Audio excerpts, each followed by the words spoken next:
कृष्णापुर नामक गांव में शामू नाम का एक गरीब किसान अपनी पत्नी गंगा के साथ एक छोटी सी झोपड़ी में रहता था। उसके पास उसके दादा की कुछ जमीन है, वो बंजर जमीन है। शामू की इच्छा है कि वो किसी तरह उस जमीन पर फसल उगाए। शामू की पत्नी गंगा एक लालची औरत है। गंगा ये सपना देखती थी कि वो भरपूर गहने पहने और हमेशा अच्छा स्वादिष्ट भोजन करे। इसी वजह से गंगा हमेशा शामू से झगड़ती रहती है। लेकिन शामू अपनी पत्नी गंगा से बहुत प्यार करता है और वो किसी भी तरह गंगा को खुश रखने की बहुत कोशिश करता है। चाहे गंगा उसे कितना भी सताए, शामू हंसते हंसते सह लेता। एक दिन की बात है।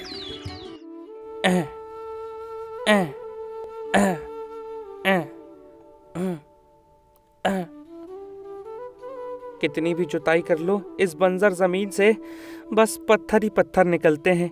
घास का एक तिनका भी नहीं उग पाया। पता नहीं और कितना समय लगेगा मुझे इसे हरा भरा देखने में। हाँ।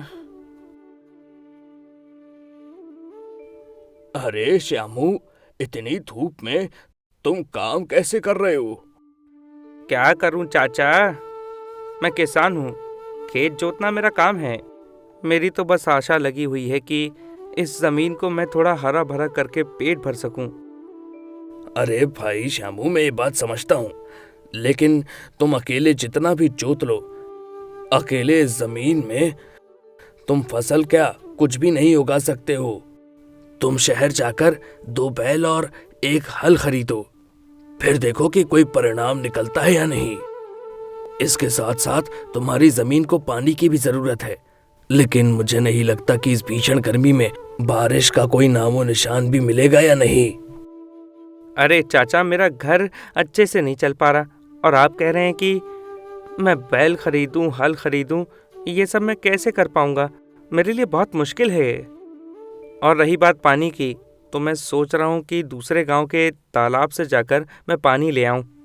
अरे श्यामू, मैंने तो बस तुम्हें सलाह दी कि तुम्हें मेहनत ना करनी पड़े, लेकिन अब तुम्हारी ऊपर है कि तुम क्या करना चाहते हो। चलो मैं भी चलता हूँ। हाँ, मुझे भी बहुत काम है, फोकट का टाइम नहीं है मेरे पास। अरे मुझे घर जाना है। मेरी बीवी, मुझे तो डर लग रहा है, मुझे बहुत डर लगता है घर जाने में। ये सोचकर शामू डरते हुए घर के लिए निकलता है। आहा, क्या बात है, इतनी जल्दी आ गए। हाँ गंगा, बाहर बहुत तेज गर्मी पड़ रही है, इसलिए मैंने सोचा कि चलो थोड़ी देर घर चलकर थोड़ा आराम कर लिया जाए, फिर आ जाऊंगा। आराम करोगे? क्या तुम जमींदार के बेटे समझते हो अपने आप को?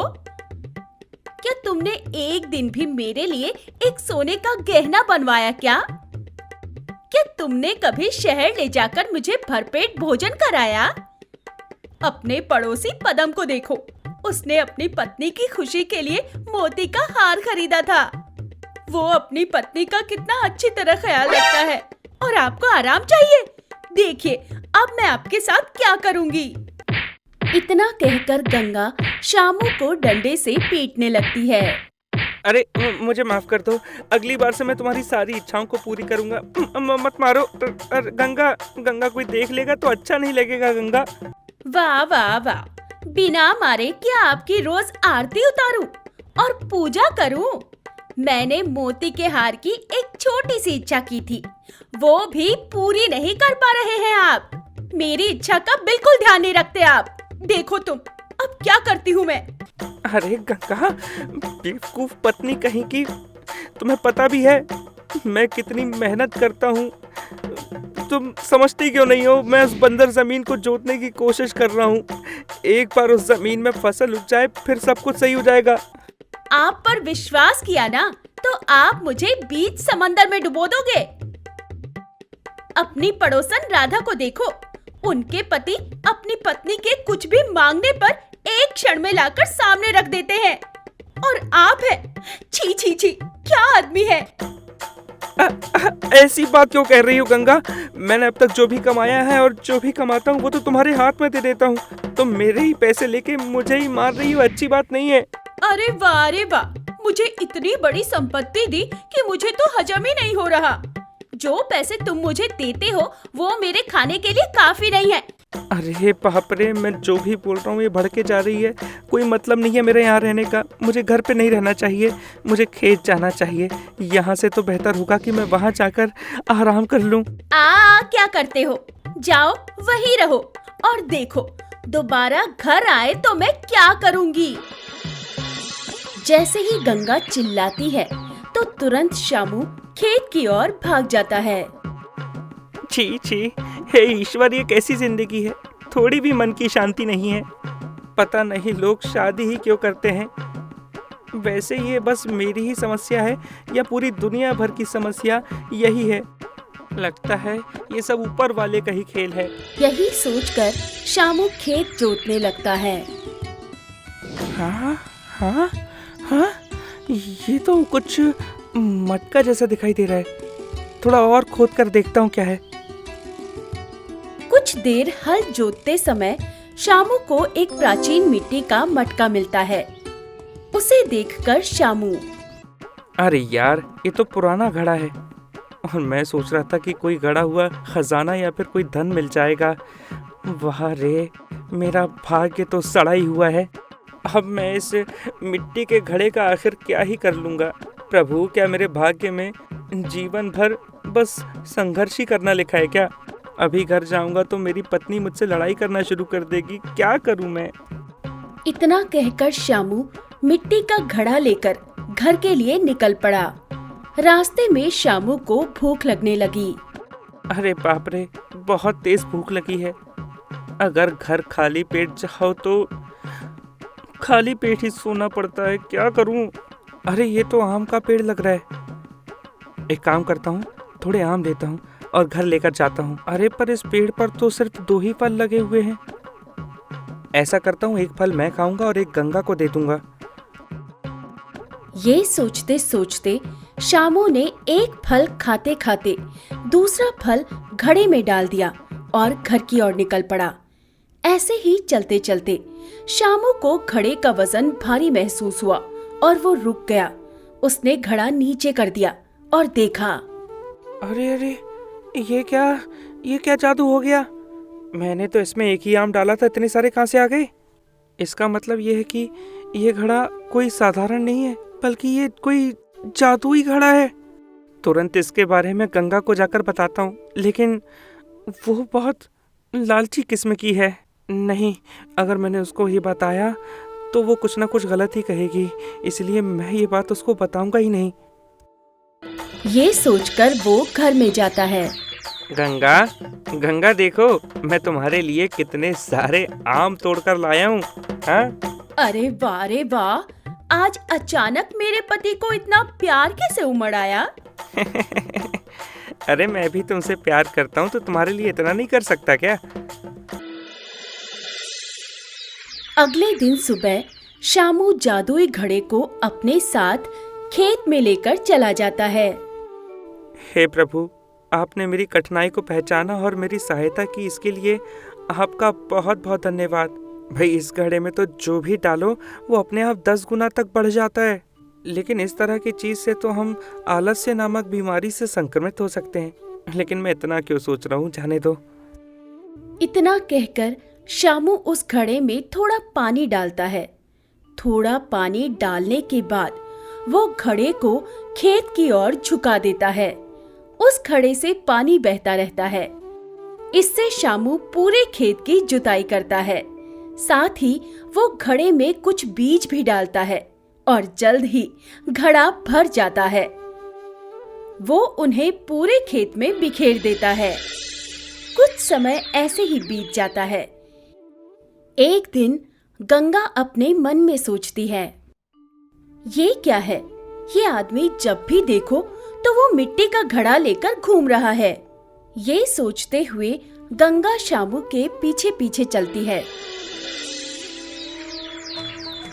खेत में जाकर देखती है कि शामू क्या कर रहा है। हे भगवान, ये आदमी सामान्य नहीं है। मुझसे इतना बड़ा राज छुपाया, मुझे धोखा दिया। अब देखो मैं क्या करती हूँ।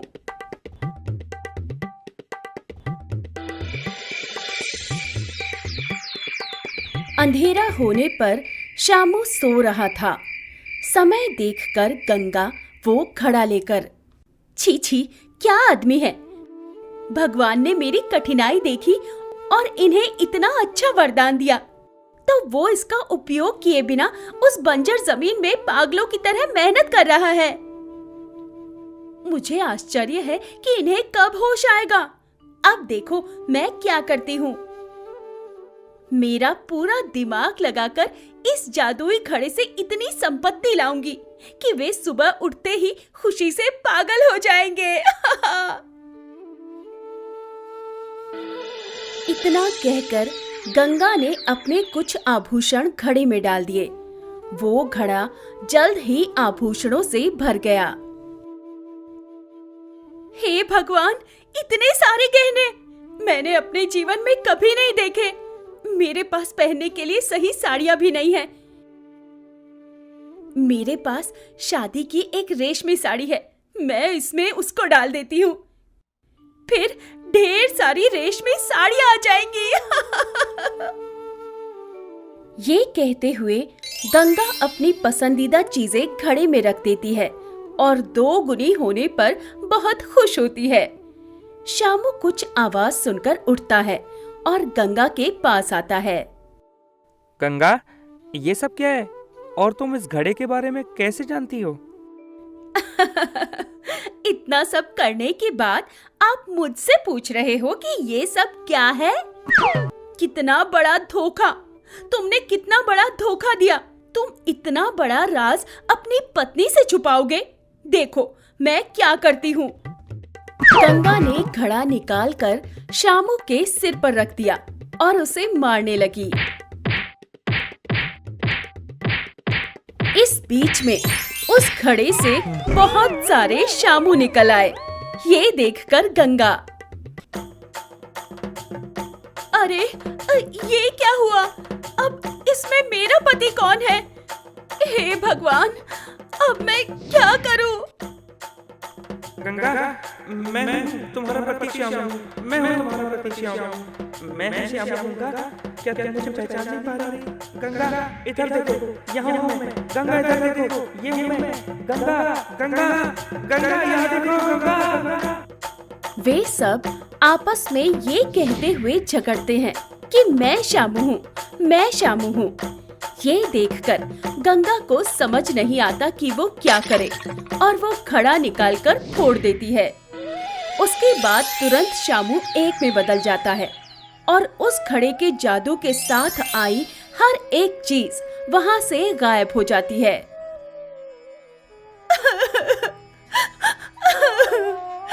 ये सब क्या हो गया? भगवान ने सब कुछ दिया और सब कुछ एक पल में ही वापस ले लिया। देखो गंगा, बड़े बुजुर्ग ऐसे ही नहीं कहते हैं कि लालच बुरी बला है। भगवान जब हमें मौका देते हैं तो हमें उसका फायदा जरूर उठाना चाहिए, लेकिन हमें उस मौके का कभी भी दुरुपयोग नहीं करना चाहिए। जैसे मैंने उसका अच्छे से उपयोग किया था। मैंने अपनी बंजर जमीन के लिए उससे पानी की व्यवस्था की थी और बहुत सारे बीज भी लिए थे। देखो वो बंजर ज़मीन कितने ही सालों से ऐसी ही पड़ी हुई थी, लेकिन अब देखो वहाँ पर कितनी सारी फसलें लहरा रही हैं। ये सब इसलिए हुआ क्योंकि मैंने समय से सूझबूझ से काम लिया, और जो तुमने किया उसका परिणाम तो सामने ही है। आप सच कहते हो, ये सब मेरी ही गलती है, मुझे माफ कर दीजिए। गंगा अपने पति की बात सुनकर उसी के नक्शे कदम पर चलती थी और जो कुछ मिलता उसी में संतुष्ट रहती।